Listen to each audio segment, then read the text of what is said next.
Halo sobat-sobat Warin dimanapun berada, kembali bersama saya dalam channel Wartawan Injil. Sobat-sobat Warin, sobat-sobatnya Wartawan Injil. Apa kabar semua? Baik teman-teman, sahabat-sahabat dimanapun berada, pada kesempatan ini saya akan menjawab pertanyaan dari beberapa kawan, juga mungkin dari antara sobat-sobat Warin, ada yang bertanya, ada berapa macam sih doktrin Allah Trinitas itu? Nah, jawabannya tegasnya adalah seorang teman saya dulu pendeta senior namanya pendeta Ahmad Wilson ya. Dia pernah berkata, karena dia bergaul setiap hari dengan banyak ratusan pendeta di berbagai tempat di Indonesia ini. Kemudian dia berkata begini kepada saya, Pak Frans, kalau kita menanyakan kepada 10 pendeta tentang doktrin Trinitas, bisa ada 11 macam definisi. Jadi dari 10 pendeta yang kita tanyain tentang Trinitas, bisa jadi ada 11 macam atau 11 argumen yang berbeda-beda. Nah, apa yang disampaikan oleh Bapak Pendeta Wilson itu ini menjadi sebuah gambaran bahwa memang doktrin Trinitas dari zaman dulu, dari sekitar abad Ji Samsu, abad 2, 3, 4 ya, sampai sekarang itu tidak ada satu suara yang sepakat. Karena memang doktrin Trinitas pada hakikatnya sama sekali bukan ajaran dari Alkitab. Nah, tapi pada kesempatan ini saya akan menjawab teman-teman, khusus untuk di Indonesia ya. Secara garis besar, doktrin Trinitas yang ada di Indonesia ini, yang berkembang pesat, atau dipercayai oleh banyak orang, ini terbagi menjadi dua golongan. Dua jenis atau dua macam lah istilahnya. Meskipun ini ajaran sama sekali tidak Alkitabiah dan memang bukan ajaran Alkitab. Tetapi ketika sering kali diajarkan oleh banyak orang, maka bisa berkembang. Nah, baik saya langsung saja. Apakah ada dua macam Trinitas yang berkembang di Indonesia? Ini teman-teman sahabat-sahabatku. Jadi Trinitas itu dari kata atau tiga nitas atau tritunggal ya, sama aja ya. Dari bahasa Latinnya tres personae, tiga persona atau tiga pribadi. Tres, jadi ada kata tiganya, tiga pribadi. Una substansia, maka menjadi tres unitas. Trinya dari kata tres, unas menjadi unitas. Tres personae una substansia. Tiga pribadi, satu substansi atau satu hakikat. Jadi arti dari kata Trinitas atau Trinity, the doctrine of Trinity atau di Indonesia menjadi Allah Tritunggal itu adalah ini ya. Dari bahasa Latinnya tres personae una substantia. Itu yang pertama. Baik, kita akan masuk. Di dalam perjalanannya berkembang di Indonesia, Trinitas ini secara garis besar terbagi menjadi dua golongan penganut. Golongan pertama, ini tidak, maksud saya menjadi dua golongan ini tidak mutlak ya, tapi secara garis besar, karena ada banyak golongan, tapi secara garis besar bisa kita kelompokkan jadi dari dua.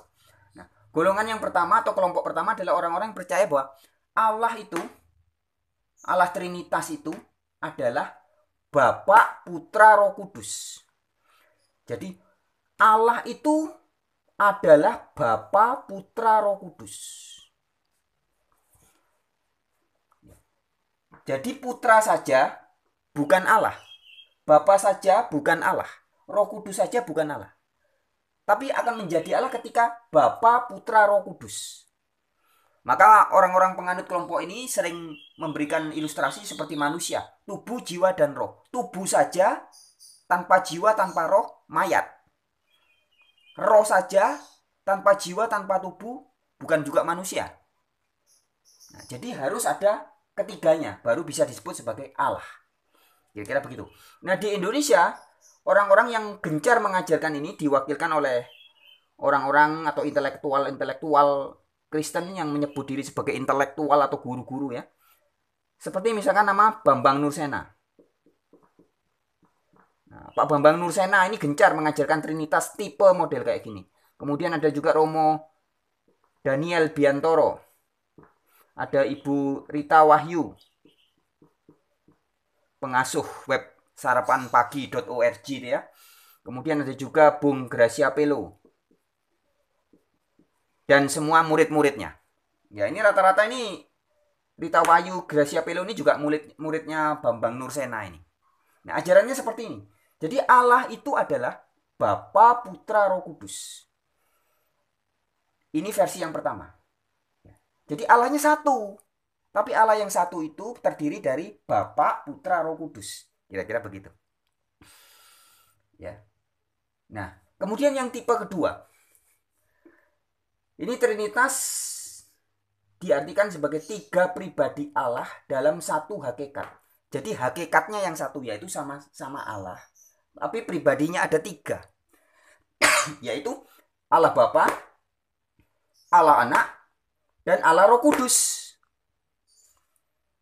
Ini Allah semua ini. Allah Bapa sendiri, Allah Anak sendiri, Allah Roh Kudus sendiri. Jadi betul-betul ada tiga Allah. Tiga Allah. Hakikatnya Allah semua, tapi pribadinya ada tiga. Tapi biasanya golong-golongan orang penganut ini kalau dibilang ada tiga Allah atau triteisme, mereka marah, nggak mau. Tapi faktanya sebenarnya mereka memang percaya ada tiga Allah. Yaitu Allah Bapa, Allah Anak, Allah Roh Kudus. Maka disebut tiga pribadi Allah. Nah, di Indonesia orang-orang ini diwakili oleh dedengkotnya ya. Salah satu dedengkotnya Stephen Tong. Pendeta Stephen Tong ini yang sangat gencar mengajarkan Trinitas tipe ini. Dan diikuti oleh murid-muridnya. Ini ada Budi Asali, ini juga CS, temannya Stephen Tong dulu. Tapi kemudian akhirnya sempat pecah juga. Kemudian ini ada juga Esra Soru, ada Muri Wali Matalu, ada juga Deki Nggadas, ya itu sama semua. Itu tipe Trinitas versi yang seperti ini. Jadi Trinitas dipahami sebagai tiga pribadi Allah. Ada Allah Bapa, Allah Yesus atau Allah Anak, dan Allah Roh Kudus. Nah, ini secara garis besar Trinitas yang ada di Indonesia. Yang berkembang pesat dua golongan ini aja. Ya. Jadi yang satu percaya bahwa Allah itu terdiri dari tiga bagian. Jadi kalau bisa dibilang gini, Allah itu sepertiganya Bapa, sepertiganya Putra, sepertiganya Roh Kudus. Nah, ketika Bapa, Putra, Roh Kudus berarti menjadi satu Allah. Kalau ini lain lagi, ini masing-masing 100% Allah. Allah Bapa ini 100%. Allah Anak 100%. Allah Roh Kudus 100%. Wah. Jadi benar-benar ada tiga pribadi Allah yang berbeda-beda. Tapi satunya maksudnya sama-sama Allah semua. Nah, ini lebih menuju kepada triteisme sebenarnya ya. Seperti ajaran-ajaran dewa-dewa Yunani, Romawi, dan sebagainya. Jadi begitu teman-teman, sahabat-sahabat Warin, sobat-sobat Warin dimanapun berada. Inilah bentuk-bentuk Trinitas yang sedang gencar berkembang di Indonesia. Ya. Dan diwakilkan oleh tokoh-tokohnya dari versi yang pertama. Seperti misalkan tadi sudah saya sebutkan Pak Bambang Nursena, Daniel Biantoro, Rita Wayu, Gracia Pelo. Itu nama-nama yang terkenal ya. Yang tidak terkenal juga banyak lagi lainnya. Nah, kemudian yang versi tiga pribadi Allah diwakilkan oleh dedengkotnya Stephen Tong, Budi Asali, Esra Soru.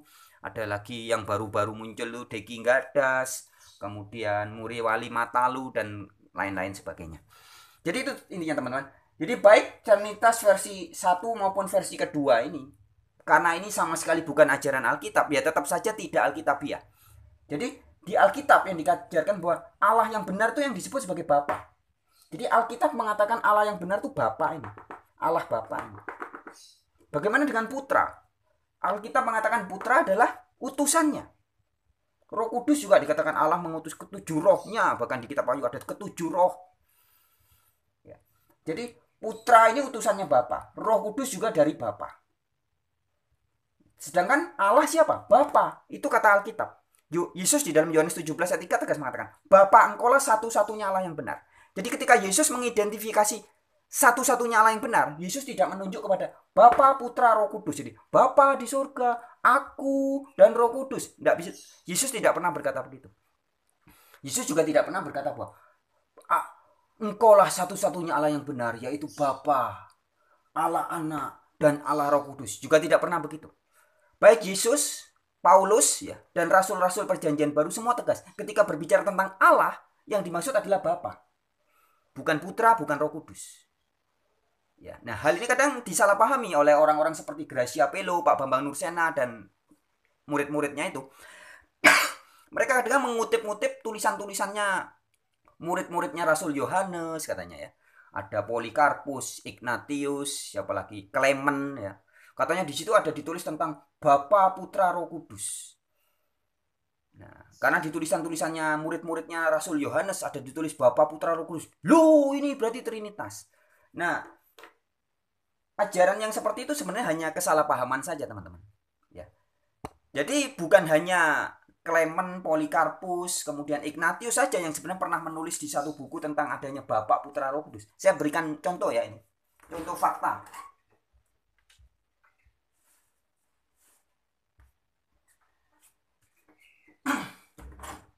Sahabat-sahabat Warin, ini salah satu buku saya ya. Ketika saya masuk penjara, saya sempat menulis 4 judul buku dan salah satunya yang sudah terbit ini ya. Di penjara Tuhan melawatku. Nah, di buku ini di halaman awal di ucapan terima kasih, saya tuliskan ini. Yang pertama dan utama, terima kasih kepada Bapa dan Putra dan Roh Kudus. Bisa dilihat ya. Bapa dan Putra dan Roh Kudus. Jadi saya juga berterima kasih kepada Bapa dan Putra dan Roh Kudus. Jadi yang menulis tentang adanya Bapa, Putra, Roh Kudus bukan cuma murid-muridnya Rasul Yohanes seperti Polikarpus, Ignatius, Clement, dan lain-lainnya. Tidak. Saya, Donald Ignatius, juga menuliskan adanya Bapa, Putra, Roh Kudus. Tapi baik Ignatius, Polikarpus, Clement, dan saya, ketika kita memahami Bapa, Putra, Roh Kudus, ini tidak seperti yang dipahami oleh Pak Bambang Nursena. Ketika saya menyebut kata Bapa, Putra, Roh Kudus, saya sadar bahwa yang disebut Bapa itu adalah Allah. Putra itu utusannya Allah, yaitu Yesus. Roh Kudus itu kuasa kudus dari Allah. Nah, ini yang sebenarnya yang Alkitabiah seperti itu.